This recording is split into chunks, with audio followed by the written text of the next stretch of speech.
Berhenti, jangan lanjut. Beta buka gudang, benderanya hilang. Kita cuma ngisi suara tersebut dan dibayar per jam. Per jamnya. Lo bayangin kita seprofesional itu dibayarnya per jam doang, ngadi-ngadi dia tuh. Film Merah Putih One for All belum berhenti jadi kontroversi di Indonesia. Yang katanya menelan biaya hingga 6,7 miliar rupiah, kini bukan hanya dikritik karena kualitas visualnya, tapi juga karena pengakuan mengejutkan dari seorang voice actor. Salah satu voice actor film animasi tersebut terang-terangan merasa dirinya sudah bekerja sebagai profesional. Tapi kok rekam suaranya di dekat kulkas? Pernyataan percaya diri seorang voice actor itu malah membuat netizen heran, bahkan menghujat. Apa saja yang sebenarnya dikatakan oleh voice actor film Merah Putih itu? Dan bagaimana film tersebut setelah tayang di bioskop?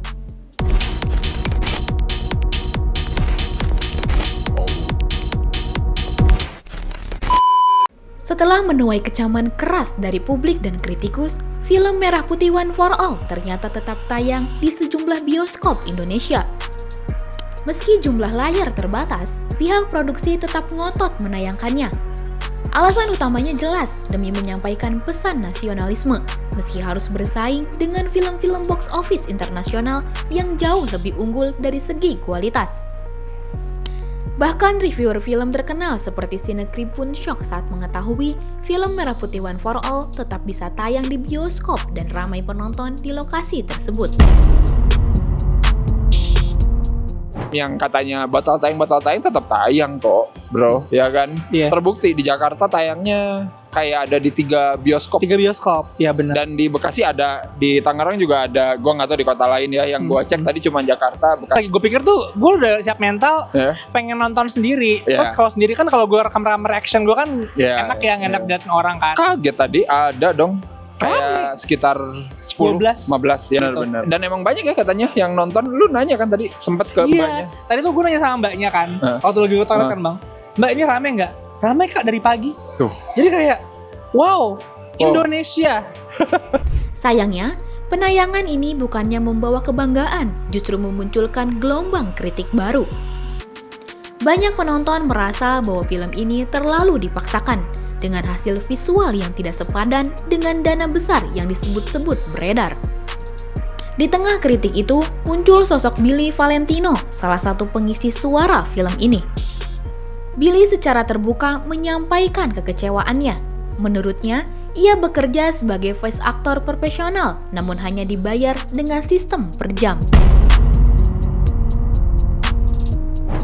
Beta buka gudang, benderanya hilang. Berhenti, jangan lanjut.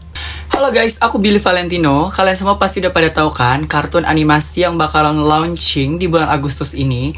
Kartun animasi yang benar-benar luar biasa banget itu akan launching di tanggal 14 Agustus yang ini. Nah, salah satu karakter animasi di film tersebut itu voice aktornya adalah aku.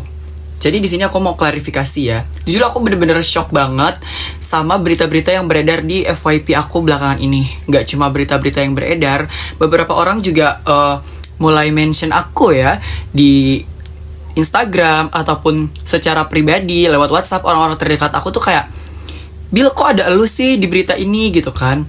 Billy, kok bisa gitu? Kok bisa sih lo terjerat kasus ini gitu? Sebenarnya gini, jadi aku dan temenku yang kasih informasi tentang job tersebut, kita tuh nggak tahu menau guys tentang kasus 6,7 miliar ini tuh larinya kemana. Karena kita cuman kayak dikasih job sebagai voice actor. Jadi kita cuma ngisi suara tersebut dan dibayar per jam. Per jamnya anjir. Lo bayangin kita seprofesional itu dibayarnya per jam doang, ngadi-ngadi dia tuh. Jadi aku pun gak expect gitu loh, gak expect banget. Karena yang ada di dalam pikiran aku, oh jadi voice actor ya, is okay lah aku ambil. Aku mikirnya kayak kartun animasi anak-anak, mungkin dia kayak Adit Sopo Jarwo atau kayak semacam Jumbo, Upin Ipin dan kerabat-kerabatnya lainnya gitu kan. Aku juga mikirnya kayak ini bakalan ditampilin di stasiun TV. Stasiun TV-nya mungkin stasiun-stasiun TV yang gak terkenal gitu ya, gak seperti MNC, Antv ataupun juga SCTV, RCTI, nggak gitu. Mungkin kayak stasiun TV nggak terkenal, ternyata wah ditayangnya di bioskop cuy, ngadi-ngadi kan. Dan bersaing dengan Demon Slayer, ngadi-ngadi banget. Billy sebagai voice actor juga merasa heran seribu heran. Kok bisa budget 6,7 miliar rupiah, tapi hasilnya tidak worth it? Ia mengaku kualitas film ini jelas tidak sepadan dengan angka 3,7 miliar rupiah yang ramai diberitakan. Dilihat dari grafiknya kayak, jir serem banget udah kayak kartun dark web cuy.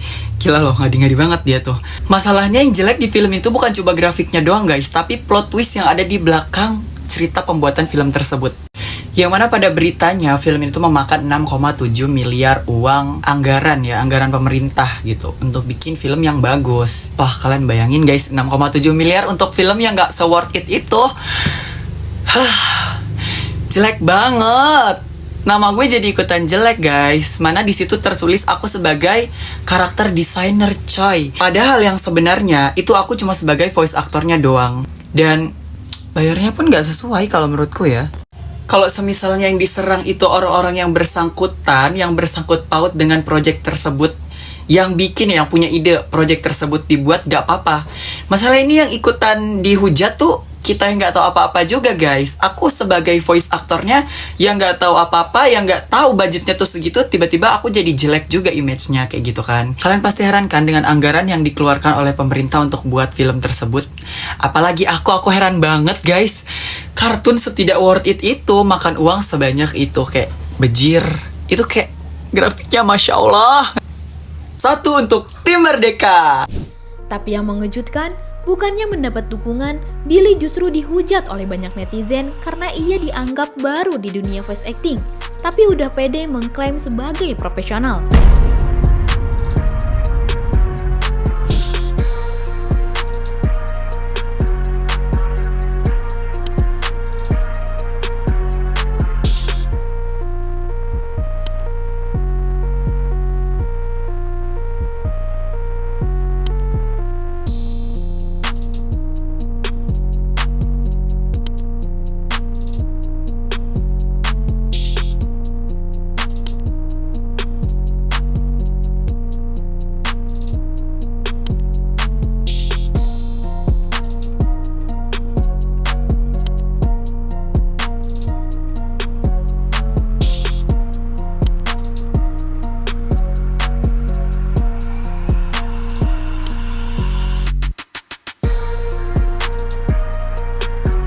Netizen juga membongkar bahwa proses pengambilan suara alias dubbing film ini tidak dilakukan di studio profesional, melainkan hanya di ruangan sederhana, bahkan di dekat kulkas. Kita harus tetap dekat, jangan pisah. Maaf ya, tadi aku panik. Monyet itu. Sip, ayo lanjut. Tapi hati-hati, siapa tahu ada pasukan bebek lewat sini. Sip, ayo lanjut. Tapi hati-hati, siapa tahu ada pasukan bebek lewat nanti. 1 untuk Tim Merdeka. Ya, yang kayak teriak gitu ya. 1 untuk Tim Merdeka. 1, 2, 3. 1 untuk Tim Merdeka. Sini deh, kita tandain yang benar sekarang. Tapi gantian juga pitanya. 1 untuk Tim Merdeka. Ya, yang kayak teriak gitu ya. Kritik tak berhenti di situ. Sejumlah sinefil, kritikus film, dan voice actor profesional di luar proyek ini juga ikut angkat bicara. Mayoritas menilai film Merah Putih One for All memang gagal dari berbagai aspek. Review di berbagai platform media sosial dan forum diskusi film pun mayoritas memberi nilai rendah. Film ini seolah menjadi pelajaran mahal bagi industri animasi Indonesia. Alih-alih membanggakan, kontroversi Merah Putih One for All justru memunculkan citra buruk bahwa animasi lokal belum siap bersaing di level layar lebar. Penonton pun kecewa, terutama karena film ini dipromosikan besar-besaran sebagai proyek nasionalisme dengan dana fantastis, namun hasilnya justru membuat malu. Pada akhirnya, klaim Billy Valentino sebagai voice actor profesional hanya dibayar per jam justru berbalik menyerang dirinya sendiri. Bukan hanya filmnya yang dihujat, tapi dirinya pun ikut terseret menjadi bulan-bulanan netizen. film Merah Putih One for All kini dikenang bukan sebagai karya animasi kebanggaan bangsa, melainkan sebagai kontroversi besar dalam sejarah perfilman Indonesia. Sebuah ironi pahit ketika semangat nasionalisme yang ingin ditonjolkan justru tenggelam oleh kualitas dan drama internal yang menyertainya. Bagaimana menurut kamu? Apakah voice actor seperti Billy memang layak disebut profesional meski masih baru? Ataukah netizen terlalu keras menilainya?